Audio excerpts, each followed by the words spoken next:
Olá a todas e a todos. Boa tarde para quem está entrando. Vocês estão me ouvindo bem, gente? Tá dando para ouvir? O som tá bom? A imagem tá boa?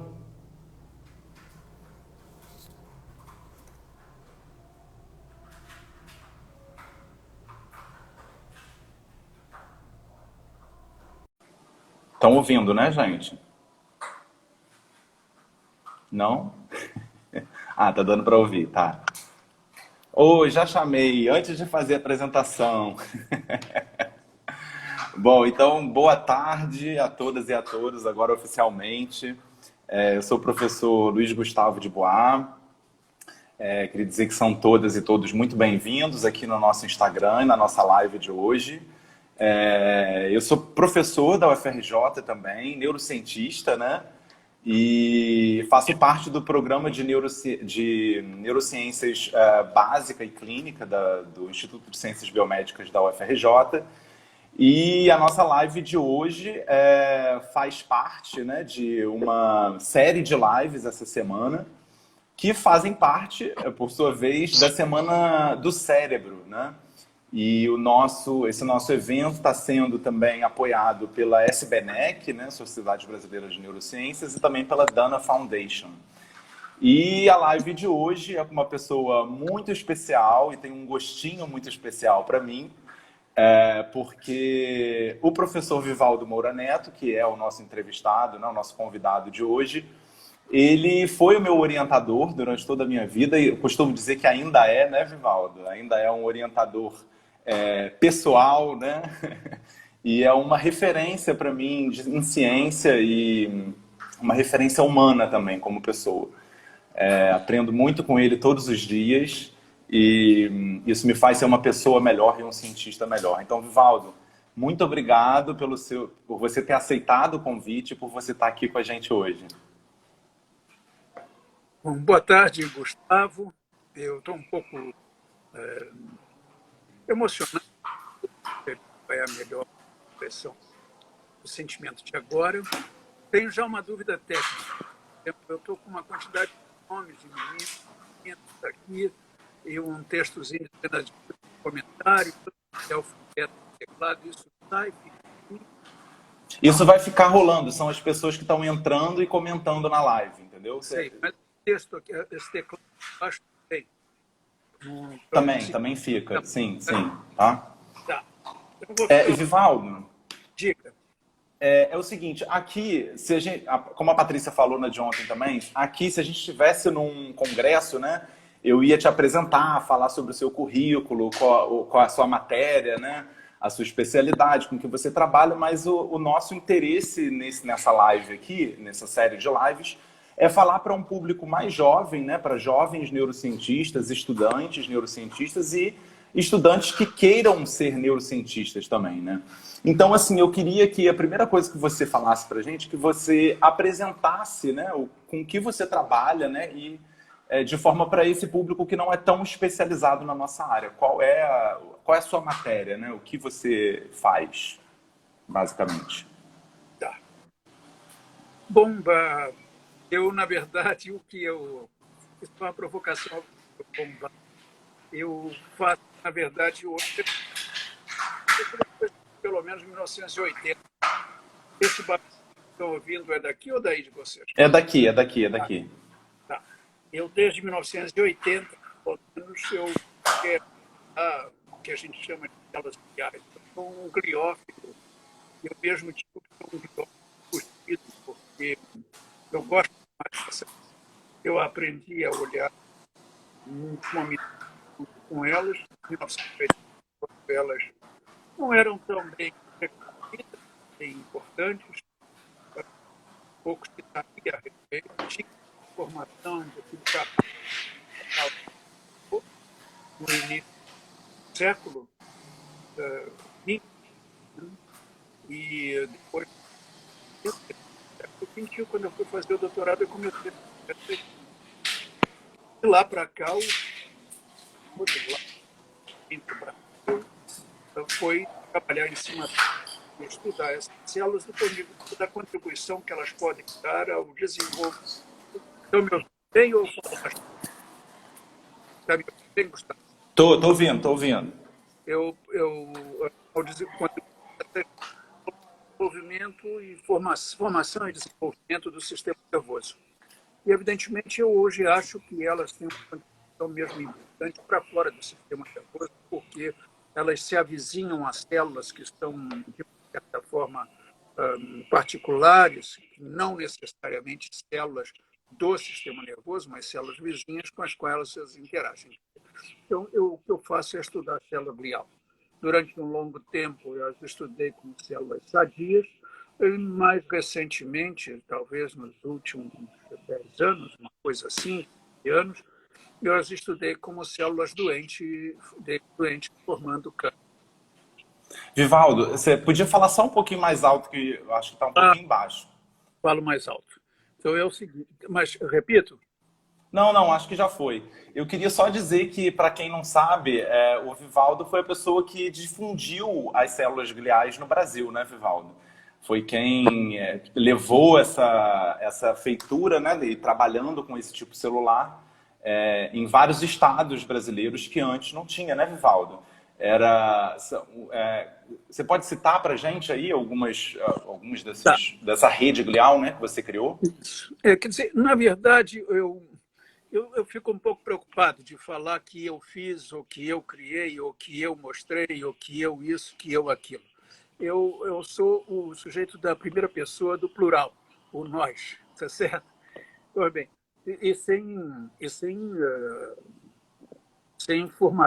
nenhuma preocupação de ficar chique, dizer que eu sou nós. Bom, na verdade, eu quando voltei da França, onde eu fiz o doutorado, fazendo célula glial, construindo a tese com célula glial, e foi até muito particularmente interessante, eu diria, a maneira como isso rodou, porque eu estudei a célula glial do ponto de vista de uma proteína, que é uma proteína mundana, uma proteína que tem em tudo quanto é célula, que era a família de tubulina. Mas quando eu vim para o Brasil, aqui no Rio de Janeiro, havia um grupo que fazia célula glial, e eu tenho que citar a minha professora querida amiga, a professora Leni Cavalcante, que fazia isso muito bem, utilizando na época o gambá como um modelo de desenvolvimento. É uma excelente neuroanatomista, neurocientista. Havia um paper na ocasião do Roberto Lente, do Rafael e da Leni Cavalcante, publicado. Rafael Linden, né? Rafael Linden. Mas, digamos, gliofilia mesmo praticamente não havia. Havia uma neurofilia, como ainda há até hoje, todo mundo acha que o neurônio é tudo. E eu digo que o neurônio é tudo graças às células gliais, porque são as células gliais que no início se dizia que suportavam o neurônio, mas hoje elas fazem mais do que isso, elas ajudam no desenvolvimento do neurônio. E na ocasião, quando eu voltei com todo o gás, a história toda, eu fui num ponto de partida para o Rio Grande do Sul, em alguns seminários com os meus colegas. Eu cito o Diogo Onofre, que quem não conhece precisa conhecer, que é uma figura ímpar da ciência no país. Eu cito ainda o Zimmer como outro, eu cito o CA, como ele chamava, o Carlos Alberto. Então, um grupo de colegas do Sul, eu não vou citar todo mundo, porque senão vai ficar uma lista que vai gastar a hora que eu tenho com vocês aqui. Eu acho Mas, que o Zimmer tá aí, eu acho que eu vi ele entrando aí, falando é, também. pois é. Então, é uma figura, um pouco uma figura. E lá foi que nós começamos a fazer isso, e o Diogo tem essa coisa gentil de dizer que eu fui a pessoa que fiz a glia aparecer por aqui. Mas é gentil, porque os gaúchos são queridos, o tempo todo eles acham que nós somos amigos formidáveis. Depois de lá, eu fui para a Bahia, onde eu trabalhei na Federal da Bahia com a minha colega de lá. Uma outra coisa assim, num lugar que eu adoro muito, que foi no Pará, na Federal do Pará, na época da reitoria do professor Cristóvão Diniz, uma outra figura ímpar, fora do comum, que hoje trabalha com microglia, por exemplo. E o Cristóvão havia feito com a nossa pós-graduação, o PCM, as Ciências Morfológicas, coordenado pelo Roberto Lente, ele havia feito uma colaboração, então eu participei dessa colaboração, indo oferecer curso e desenvolver projeto em Belém do Pará, e eu digo que Belém e o Pará, em conjunto, são coisas bonitas de você ver, toca o coração, porque você está dentro da universidade, como você no nosso campus, e você olha para um lado e para o outro, você vê a floresta paraense, que é a floresta amazônica. Você escuta o bicho rugindo, você escuta o pássaro cantando. Eu vivi 2 vezes saindo do laboratório mais 8 e pouco da noite, sozinho, andando pelo campus do Pará, e dá aquele medo de você escutar um bicho rugindo. Não sabe se ele está chegando, mas é muito longe. Mas então, lá no Pará, depois mais recente, bom, também tive em Alagoas, Maceió, com Na a, Bahia também, né? com a Fátima e a E a Silvia. Silvia. Depois eu fui para o Ceará encontrar minha querida amiga, professora Gerli, e todo o time de cearenses, que são pessoas também formidáveis. Eu coloco aí o nome da Gerli apenas que ela sabe que ela representa uma multidão de cearenses na área de ciências. Não é?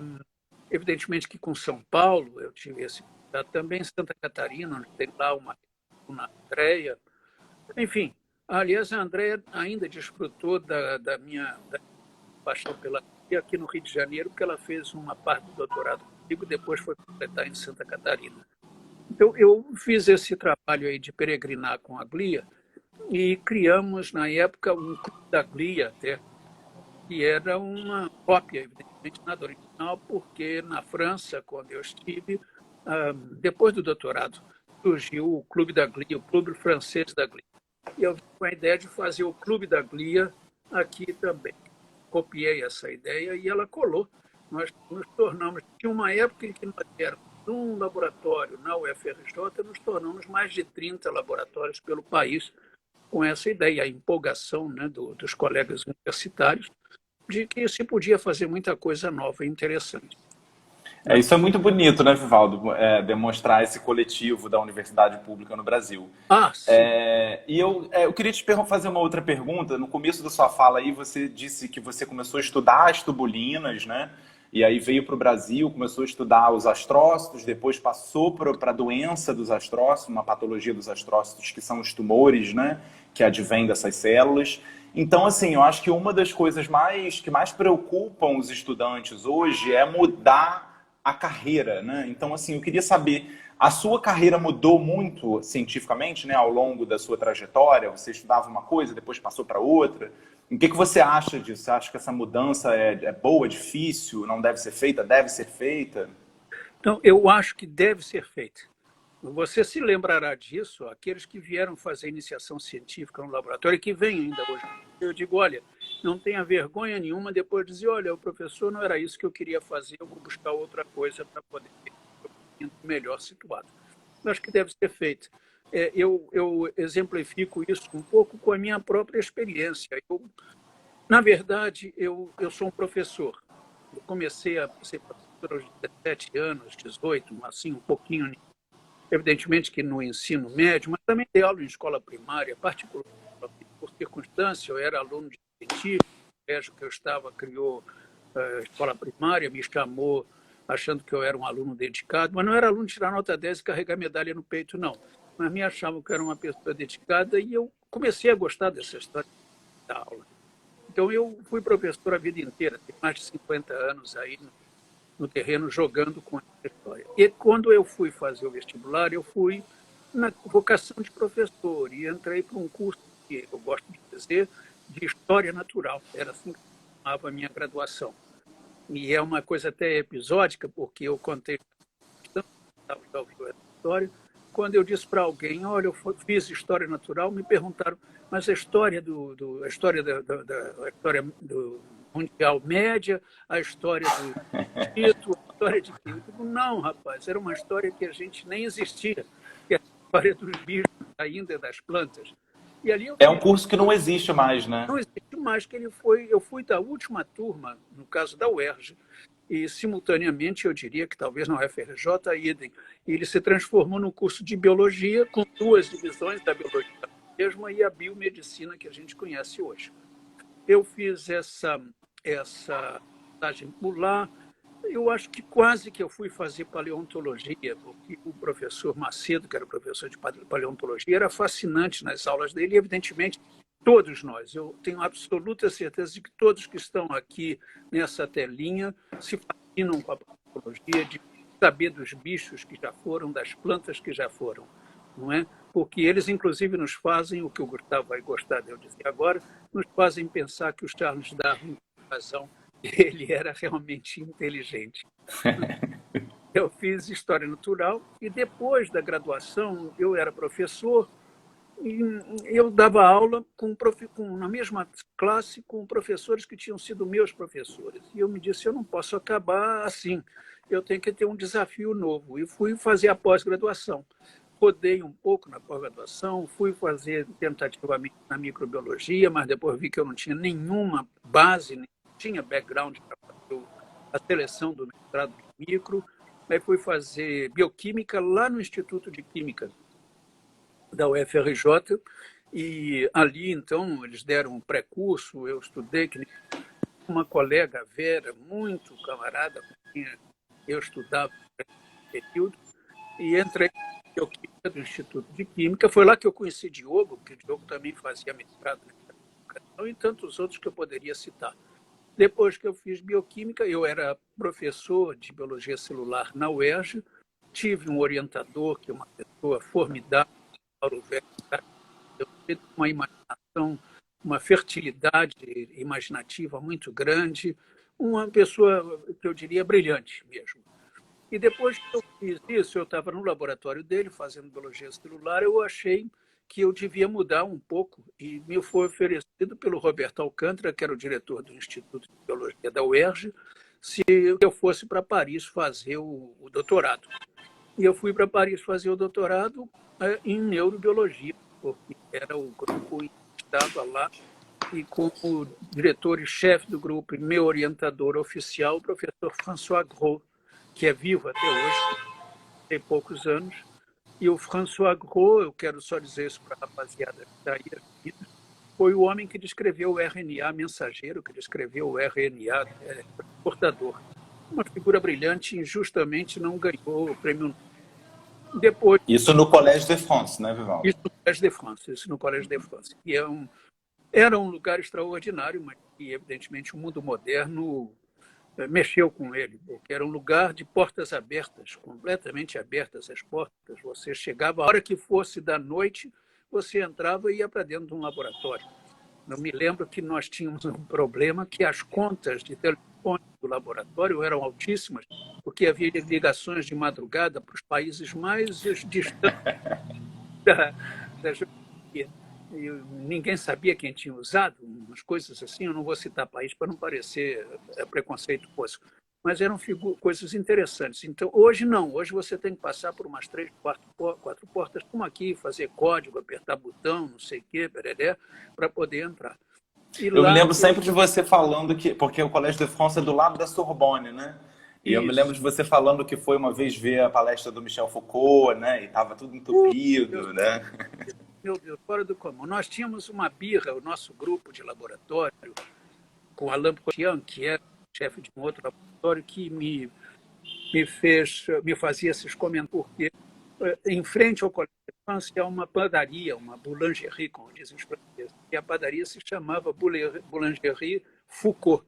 E o pessoal ficava indignado que o cara pudesse botar o nome do Foucault de Anoco numa padaria. E foi interessante, o Colégio de France era uma coisa muito... Quero dizer, garoto, por que isso, o Colégio de France? Ele surgiu com o rei de França, o primo François I, em 1400 e tanto, quase 1500, na boca do 1500. Ele surgiu porque os professores, alguns professores da Universidade de Sorbonne, quiseram se distanciar da universidade para se distanciar da... Estou demorando muito, Gustavo? Você me corta aí. Não, pode falar, pode falar. Pode me segurar. E esses professores, alguns da Sorbonne, não sei te dizer quem, mas era na boca dos 1500. Quando Cabral, como é que chama o outro, o espanhol estava chegando aqui, no Colombo.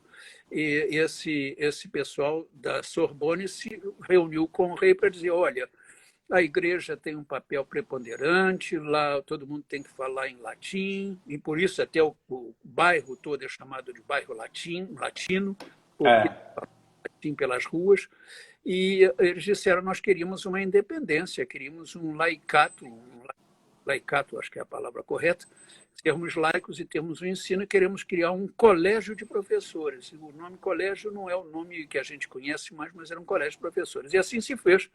E esse colégio ele é muito interessante porque os professores que são recebidos ali são indicados pelos seus pares, eles substituem aqueles que completam a idade da aposentadoria, e tudo muda. O laboratório que eu estava é o laboratório de bioquímica celular com o François Gros.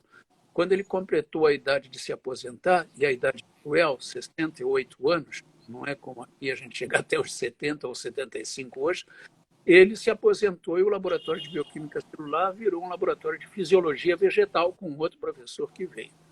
Ali eu tive a chance de conhecer uma pessoa que me marcou muito também a carreira e o pensamento, que foi a Nicole Ledoirin, que era professora de Biologia do Desenvolvimento. Tem 90 anos hoje, mas é de uma lucidez. Você conversar com ela, você se surpreende como alguém pode ter 70 anos com essa cabeça falando. E a Nicole dava aula de biologia, dava cursos. E os cursos lá eram muito interessantes, porque eram cursos, eu direi para vocês, uma vez ao ano. A pessoa se organizava para dar um curso. Foucault, por exemplo, ele dava o curso, era 15 dias, 2 semanas, ele dava aquelas aulas, era o suficiente. E era muito interessante, porque as aulas que Foucault dava, o outro biologista famoso, vou ter que olhar para trás para ver o livro dele aqui, essas pessoas davam aulas em salas pequenas. Então, lotavam, evidentemente, salas. A gente nunca sabe se o sujeito fazia isso para ter a sensação de sala cheia ou para ter a sala de público. Isso é fato. E ali É também, verdade. curiosa, isso se passou nos anos, como eu disse a vocês, de 80 a 84, e, portanto, nós vivíamos aí na fim da ditadura, quase, mas, assim mesmo, o Fernando Henrique, por exemplo, que era professor, estava fora do Brasil, isso tudo foi chamado para dar curso, convidado para dar um curso. E eu estava na sala, no laboratório, os colegas disseram, tem um brasileiro aí que vai dar aula agora. Eu corri para ver o Fernando Henrique, evidentemente, mais novo, né? Dos 90 anos e outro também. Então, havia cursos dessas... O que eu mais me impressionou, o que eu mais gostei, eu digo para todos os que estão ouvindo, alunos ou professores, tem que procurar os livros do Stefan Jay Gould. É uma figura ímpar. Foi falecido, infelizmente. Né? Conseguem viver sempre. É uma injustiça ainda. Diga. Porque assim, você estava falando, né, de toda essa experiência, e eu acho que isso é uma das coisas mais importantes, né, para um cientista, de passar por muitas vertentes diferentes, né, enfim, e se interessar por outros assuntos que não só a nossa matéria, né. E aí, você falou também sobre a professora Ledoirin, né, e que uma das coisas que você começou na bioquímica, depois começou a biologia celular, foi para a biologia do desenvolvimento, quer dizer, sem deixar os outros para trás, né? Mas sempre agregando coisas diferentes na sua profissão. E atualmente você trabalha, o seu interesse maior atualmente é sobre biópsia líquida, né? Então eu queria puxar um pouquinho só para o lado da ciência para você explicar um pouco para essa garotada que está assistindo a gente o que é mais ou menos a biópsia líquida, né? E por que você se interessou por isso? Bom, foi bom você falar, Gustavo, nessa questão da biópsia líquida, porque uma preocupação que eu tenho é de que a gente acabe fazendo o aluno se grudar, se ligar a uma metodologia ou uma técnica e fazer isso como uma técnica, como um método a seguir. Não é. Entende? A biópsia líquida é um método, é uma técnica que eu posso usar, mas eu tenho que ter uma pergunta científica para ela. Como foi, por exemplo, na minha formação, a eletroforese bidimensional, que se chamava, que é a eletroforese que você separa a proteína por pontos elétricos, por peso molecular. Eu devo ter feito mais de 1000 desses géis de proteína. Na época que era gigante, né, Vivaldo? Monstruosa, entende? Eu sofria porque eu tinha que chegar cedo. Isso fazia lá fora, quando eu precisava de fazer essa análise, eu sofria que eu tinha que chegar cedo, antes de todo mundo, para ocupar a bancada inteira com os aparelhos de forese. Não tem lugar para a gente, o Vivaldo aí tomou esse lugar, essa coisa. Mas é importante importante ter a ideia que isso não é a atividade maior do pensamento científico. É um método, um instrumento. E a biópsia líquida ela é um instrumento muito, muito interessante. Não é uma novidade. Eu, numa dada ocasião, conversando com os professores de hematologia, eles me comentaram, e é verdade, a biópsia líquida existe desde os anos 70, quando você estudava no sangue os tumores, o câncer, por exemplo, das células do câncer, das células sanguíneas.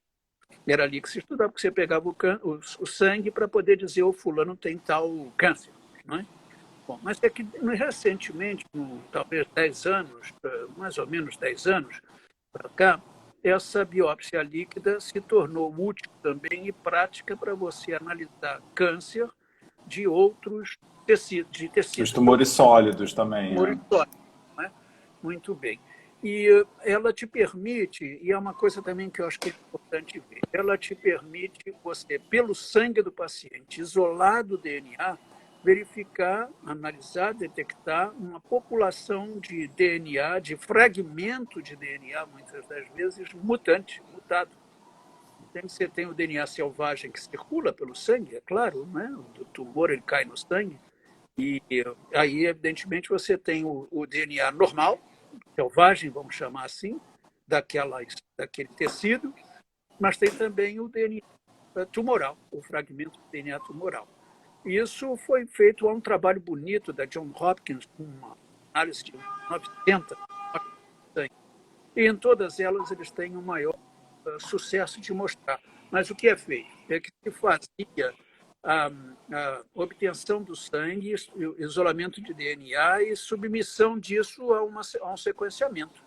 O melhor sequenciamento para isso, evidentemente, é o NGS, o sequenciamento de nova geração, porque ele é muito, muito resolutivo. Mas também é caro para Dedéu. Você tem hoje Sim. um sistema. Estou fazendo isso daqui para ver se o pessoal do NGS nos dá um de presente para não ficar fazendo propaganda contra. Fundamental, mas custa 1 milhão de reais para começar o equipamento, fora a manutenção. Bom, mas surgiu também, nessa mesma ocasião, um outro equipamento muito interessante, uma sofisticação do que já existia, que é a PCR, que todo mundo já ouviu falar. A PCR hoje é uma vírgula nas conversas científicas, né? Tem PCR para tudo. Sim. Para hoje, com o Covid, já vão ir por PCR se o indivíduo tem Covid ou não. Uhum. Surgiu uma sofisticação que é chamada PCR digital, que tem um poder resolutivo muito grande. Então, você extrai o DNA, os fragmentos de DNA que estão ali, eles são, na verdade, colocados em tubos, e o aparelho te faz gotículas de DNA, te pode fazer 20 mil gotículas de DNA, e isso é submetido a uma PCR, mais ou menos semelhante à PCR que todo mundo conhece. E, ao final, você tem curvas mostrando quanto de dado você tem, quanto de DNA selvagem ou normal você tem, quantos dos dois misturados você tem. E isso é muito bom porque você consegue fazer isso durante um dia. Você recebe o sangue do paciente pela manhã e, no fim do dia, você tem essa informação. Olha, ele está mostrando mutação, ele está para tal câncer que ele carrega. Se você faz isso com DNA de pulmão, com câncer de pulmão, você vai ver pelotas. É interessante que o gráfico te mostra pontinhos, que representam as gotinhas de DNA que foram pescadas pelo sistema PCR. No caso de pulmão, uma bolota muito grande. Entende? Se você faz isso para pâncreas, idem. Se você faz isso para fígado, idem. Porque é preciso captar, segurar o que está correndo no sangue. Na corrente sanguínea. Na corrente sanguínea, na periferia. E o que acontece de curioso, não é? E é mais ou menos perceptível, é de que os tumores do cérebro eles têm uma certa dificuldade de ter sangue tumoral extravasado para a corrente sanguínea. Usa-se a ideia sempre de dizer, olha, isso é porque a barreira hematocefálica, aquelas que fazem essa barreira, essa tubulação de vasos, ela é impermeável, muitas vezes, a passagem de alguma coisa do cérebro para o cérebro. Eu não sei se isso é verdade. Isso é uma boa explicação, mas eu não sei se é verdade. Porque quando o tumor está muito grave, no caso do tumor do cérebro, quando sabe, o glioblastoma, que é um tumor desgraçadamente grande, a circulação, a barreira hematoencefálica já não é mais a barreira hematoencefálica pura. As células do tumor podem se dediferenciar e constituir vasos, constituir substitutos de células endoteliais, montar células para fazer vasos. Os vasos são imperfeitos, permeáveis, mas, por enquanto, não há uma explicação muito boa. O fato é de que a biópsia líquida tem essa vantagem. Que outra vantagem ela tem? Ela tem uma vantagem porque, primeiro, eu não preciso invadir o paciente. Eu vou só colher o sangue pelo... E essa coleta, é claro que é uma invasão, você está enfiando uma agulha no vaso do indivíduo, não é? É sempre uma agressão, mas é mínima, porque você faz isso para qualquer... No caso dos tumores cerebrais, né? Que, imagina, abrir a cabeça da pessoa, né? Colher pelo sangue é muito mais... Claro. Então, você pode fazer isso e com um detalhe, você pode fazer isso 30 dias, 60 dias depois da cirurgia, para verificar se você tem ainda o mesmo... Isso não está sendo feito, hein? O mesmo índice. Nós estamos atrás disso, você sabe. Você pode saber se você tem o mesmo índice de mutação, de DNAs mutados ali presentes, entende? Isso é uma coisa no laboratório que a Verônica Aran, a Manuela Hering, que estão fazendo isso. Há uma outra vantagem também da biópsia, que é uma adaptação que você pode fazer para outros interesses, que é de poder analisar no sangue o microRNA circulante. E as microRNAs, que acho que todos vão falar deles, que são essas pequenas moléculas de RNA não codificantes, que é uma coisa extraordinária. E aí eu sugiro uma leitura dos livros do François Gros de novo, porque ele faz um último livro, há 2, 3 anos atrás, no alto dos seus praticamente 90 anos, sobre os RNAs não codificantes, que é uma coisa extraordinária, porque eles não são codificantes, mas parece que eles são a base de tudo, no fim das contas, porque eles controlam tudo. É uma coisa extraordinária.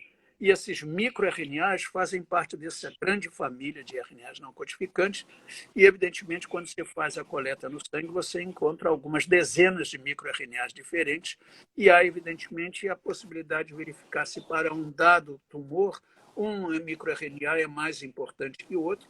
Há também a ideia de que eu tenho esses microRNAs presentes no sangue, microRNAs, eles podem... Há hipóteses para isso, de que eles podem ser controladores de proliferação celular tumoral, podem ser capazes de controlar o câncer. Há mesmo microRNAs implicados em controlar a invasão viral do tipo Covid, por exemplo. Ainda muita coisa hipotética, mas com ensaios. E por último ainda, fala. Não, pode terminar, pode terminar. O último caso que é interessante é de, pela biópsia líquida com o sangue preparado, isolado, a Natália Roque, lá do laboratório, ela está fazendo a caracterização das citocinas que estão circulando no sangue de pacientes que tiveram câncer.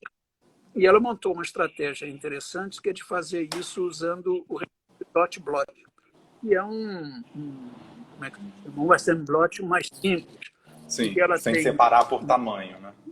Sem separar por tamanho. Ela tem numa folha de nitrocelulose os anticorpos para determinadas citocinas, mergulha o plasma ali incubando com essa folha, depois retira e vai revelar para ver se algum anticorpo acendeu. O que também é importante, porque pode ser que de tumor para tumor eu tenha uma certa variação. Agora, deixa eu também dizer aqui, que eu comentei no início que é importante não tomar isso como um método. Qual é o interesse que a gente pode ter? Porque eu só falei como um método. Essas mutações para tumores, de um modo geral, não quero deixar que é sempre assim, mas de um modo geral, é fato de que, deixa eu fazer assim, em ciência, nem tudo é tudo, nem tudo é nada, tá certo? Como dizia o grande sábio, tudo é tudo, nada é nada, o cantor, como é que se chamava ele? Maia, né? Tudo é tudo e nada é nada. Mas em ciência nem tudo é tudo, nem nada é nada. Tem sempre mais ou menos por aí. E há uma coisa interessante com relação a isso, é de que, cuidado para não me perder aqui nas coisas, porque com meus 75 anos eu posso estar em devaneios. Uma coisa que é interessante é o seguinte, é que, de um modo geral, essas mutações, como são detectadas, são de enzimas, moléculas que fazem vias de sinalização celular, como a sua famosa isocitrato desbloqueado. E se eu mexo no isocitrato desbloqueado, eu perturbo a via de sinalização e a via mitocondrial. E pode ser um sinal importante de eu descobrir. E eu, quem sabe, eu não posso modular essa mutação fazendo o tal do CRISPR. Já ouviram falar todos do CRISPR-Cas9 para mexer nisso daí. Não se faz, mas se procura fazer. Eu cito lá no nosso história, que elas estão fazendo isso, Caroline, elas dão um caso especial com proteínas, que é um outro tema que é recorrente para nós, as proteínas que constituem o que a gente chama de moléculas de resistência a drogas. Resistência a drogas quer dizer de resistência a fármacos. Não é?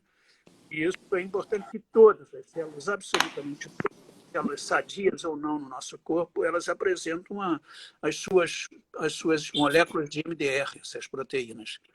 E o que ela está vendo é de que quando eu estou com uma célula tumoral, eu trato essa célula tumoral com um componente, um fármaco, no caso, a temozolomida, que é, na verdade, capaz de entrar na célula e chegar no DNA e mexer no DNA dessa célula para bloquear a proliferação.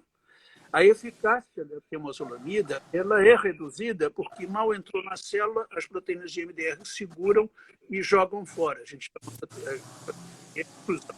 Jogam fora isso daí.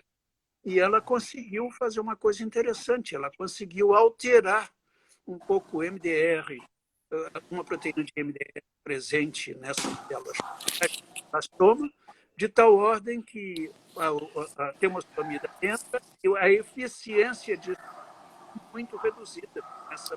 Ela fez isso usando essa história.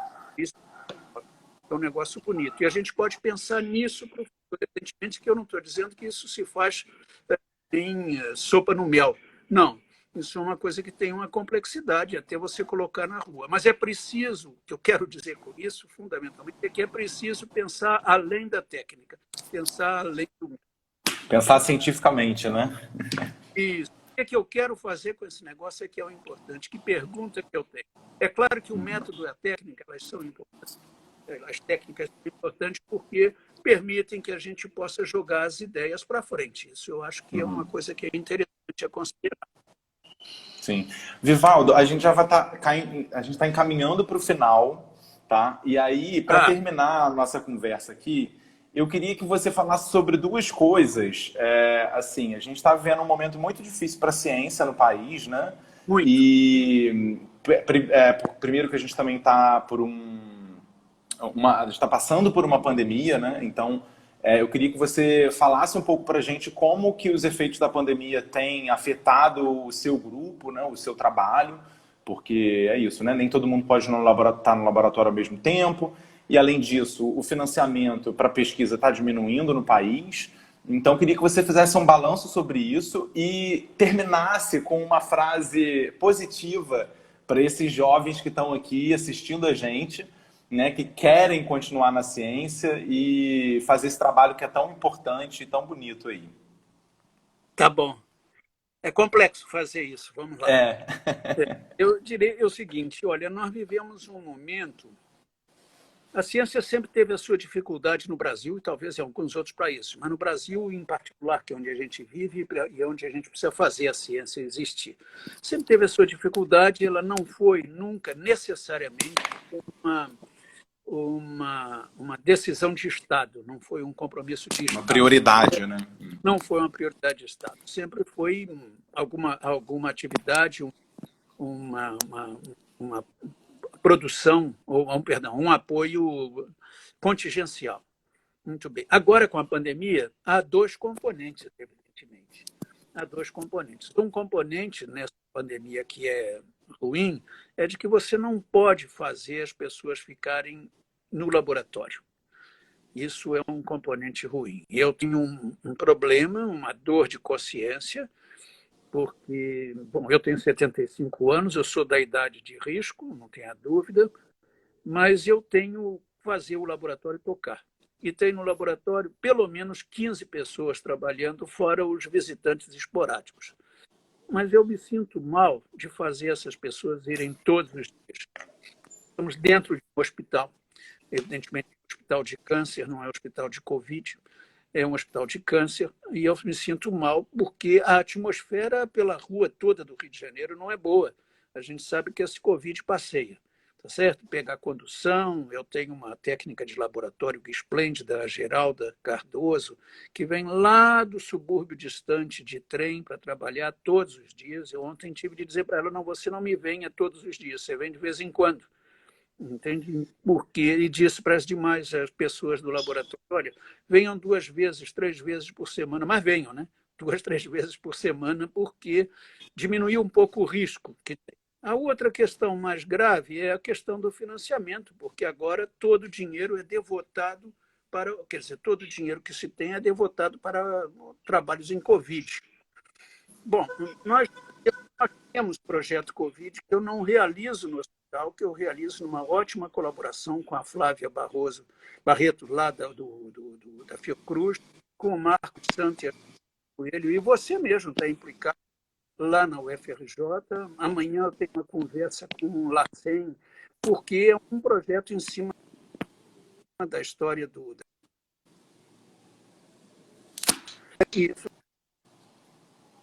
foi que me deu até um dinheiro. Em 2019, nós montamos um projeto na época chikungunya, nessa parceria. Está me ouvindo?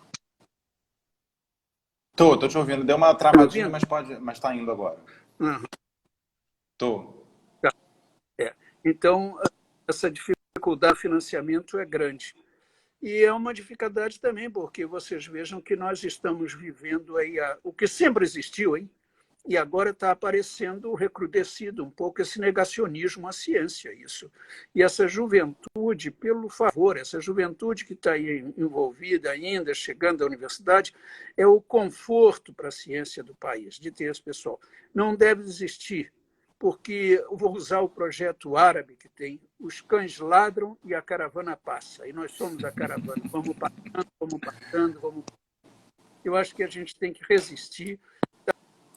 Daqui a 2 anos, segurando será o Brasil.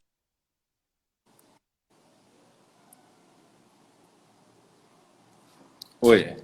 E eu acho que deu uma travada aí, Vivaldo. Oi, tá ouvindo? Tá me ouvindo? Eu não te ouvi, não. Não, Não te agora tá ouvi. ouvindo? Fala, Tá tudo bem? Tá ouvindo? fala, Gustavo. Eu acho que tá com um pouquinho de Fala, atraso aí. Gustavo. Vai me dizer que Mas. acabou? Estou te ouvindo, estou te ouvindo. Então pode Então, terminar então sua fala. então, eu acho que é preciso uma palavra que surgiu para o vocabulário agora, ter resiliência. É preciso ter resiliência, que é a palavra da moda, por exemplo. É preciso resistir, resistir, resistir e continuar trabalhando, tá certo? Continuar trabalhando, continuar frequentando os laboratórios. Evidentemente que com muita precaução, usando máscara, com algum distanciamento mesmo dentro do laboratório, lavando as mãos, coisas que alguns não acreditam, mas é o que a gente tem no momento, não é? E torcer para que a vacina venha resolver o problema da gente. Certo? Mas eu acho que tem que continuar, porque a ciência tem que andar, nós não podemos ficar para trás, tá certo? Ficar para trás no sentido de que a gente pode ter soluções interessantes para essa doença que está aí, como para outras, por exemplo. Tá bom? Exatamente. Olha, muito inspirador ouvir essa sua fala, Vivaldo, de uma pessoa tão interessante, importante, né, para gente, não só para o UFRJ, né, mas como para o país, como a gente já falou aqui logo no começo. Eu queria te dizer, tem várias pessoas aqui assistindo, tá todo mundo mandando beijo, abraço. Não vou falar de todo mundo, porque senão não vai dar Olha, tempo, né? Mas eu queria te agradecer mais uma vez, Vivaldo, te mandar um grande abraço. E muito obrigado por estar aqui. Eu queria lembrar para todo mundo que a gente vai continuar as lives essa semana, né? Amanhã a gente tem a professora Rosália Mendes Otero. Depois a gente tem a professora Flávia Gomes e na sexta-feira a gente tem o professor Roberto Lente. Então, fica aqui com a gente todo dia às 5 horas da tarde que a gente vai falar. Vivaldo, muito obrigado, Tá. viu? Obrigado a vocês, obrigado a todos. Um beijo para essa turma toda que está aí nessa listinha, tá bom? Um Valeu, beijo para gente. vocês Beijo. todos. Obrigado, Tchau. Gustavo. Obrigado.